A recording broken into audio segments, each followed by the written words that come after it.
Hi guys, welcome to Charlotte kitchen. நம்ம இன்னைக்கு என்ன செய்ய போறோம்னா மத்தி மீன் புளி குழம்பு செய்ய போறோம். அதுக்கு ஒரு கைப்பிடி பூண்டை இதுல போட்டுக்கலாம், ஒரு பீஸ் இஞ்சி போட்டுக்கலாம், ஒரு 5 பச்சை மிளகாய் போட்டுக்கலாம். இப்போ இது 1-2 அரைச்சிட்டு எடுத்துன்னு வரேன். இப்போ அரைச்சிட்டு எடுத்துன்னு வந்தாயிடுச்சு. இப்போ ஸ்டோவ் வச்சுட்டு தேக்ஸா வச்சிருக்கிறேன், அது சூடாயிடுச்சு. எண்ணெய் ஊற்றிக்கலாம்.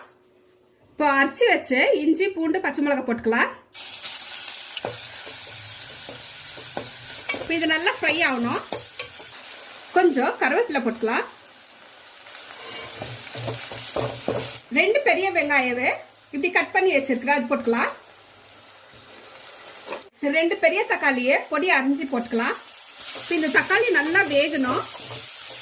1 டேபிள் ஸ்பூன் மிளகாத்தூள், 1/4 டேபிள் ஸ்பூன் மஞ்சாத்தூள், 1 டேபிள் ஸ்பூன் தனியாத்தூள்.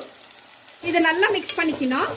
ஒரு லெமன் சைஸ் புளியை நம்ம கரைச்சிட்டு ஊற்றிக்கலாம். இதுக்கு தேவையான அளவு உப்பு போட்டுக்கலாம். இப்போ இது நல்லா கொச்சிடுச்சு, நம்ம மீன் போட்டுக்கலாம். அவ்வளோதான், மீன் நல்லா வெந்துடுச்சு. சரி, கொஞ்சம் கருவேப்பிலை,